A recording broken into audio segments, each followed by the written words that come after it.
This talk explores how thinking about research data in terms of data types helps with data curation and reuse, or to paraphrase programming wisdom, how a type system can be the researcher's best friend. In programming languages, data types are part of the type system. The type system uses type information to make sure that operations are only applied to valid data values, thus preventing what's typically called validity errors.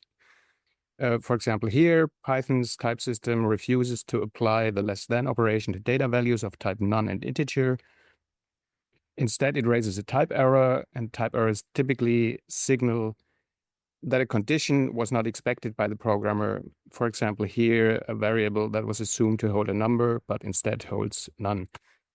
Now, when analyzing research data, it is also often required to make sure that assumptions about the data are met.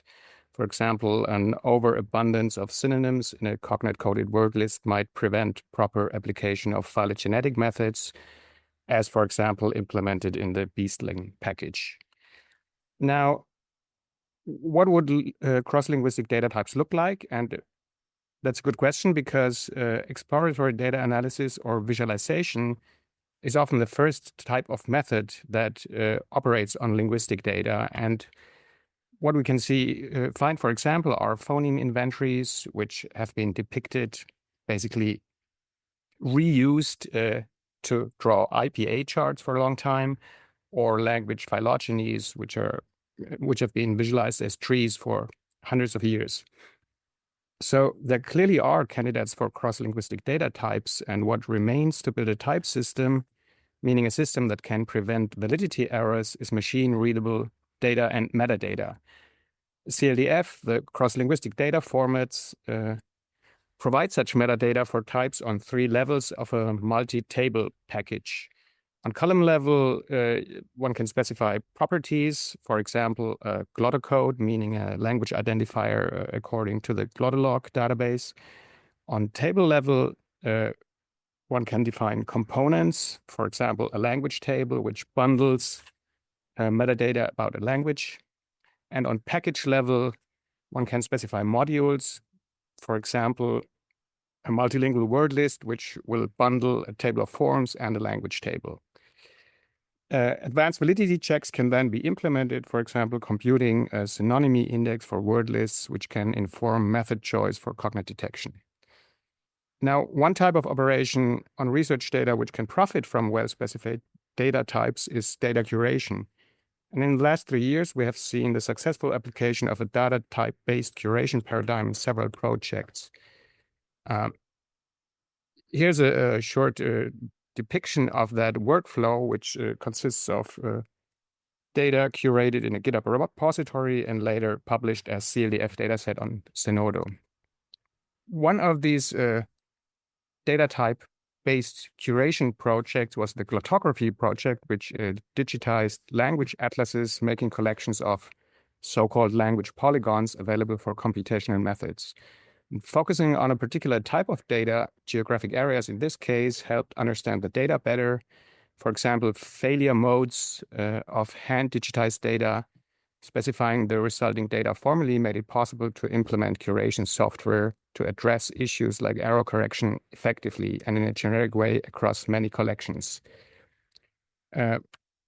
The effectiveness of type systems in preventing validity errors led most programming languages to developing some kind of user-defined types, a mechanism whereby developers can create custom data types which can be hooked into the generic validity checks of the system. And typically, developers can create such types by composing atomic types into more complex structures. For example, defining complex numbers as pairs of floating point numbers representing real and imaginary part. The extension mechanism of CLDF allows for user-defined types as well, and we use this mechanism to take the first steps towards a fairly complicated data type, a CLDF module for etymological dictionaries.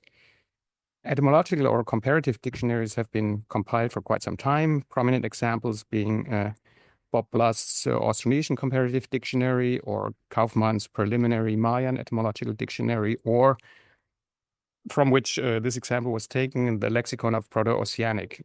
These projects use the comparative method to reconstruct protoforms based on cognate-coded word lists for related languages. So here on top, you see the reconstruction, which is based on the reflexes in the rows of the table below it. The CLDF already provided support for word lists and cognacy annotation since version 1, but for the reconstruction of protoforms, another piece of data is required, namely a coarse family tree for the languages under investigation to determine which cognate words must be considered to justify a reconstruction.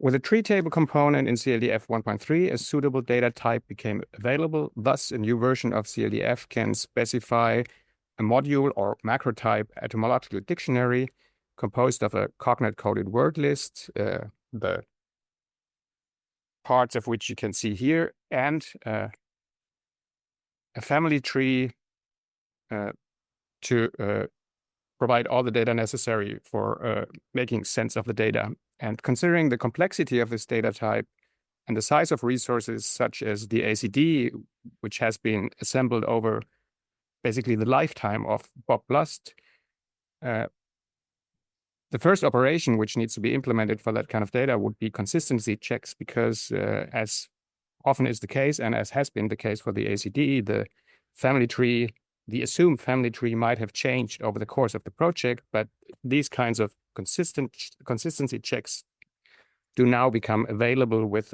proper specified data. So in conclusion, data types are a useful tool to mirror the incremental process of science in data management practices, and thus consolidate progress and knowledge, and certainly help me to think about cross-linguistic data. Thank you.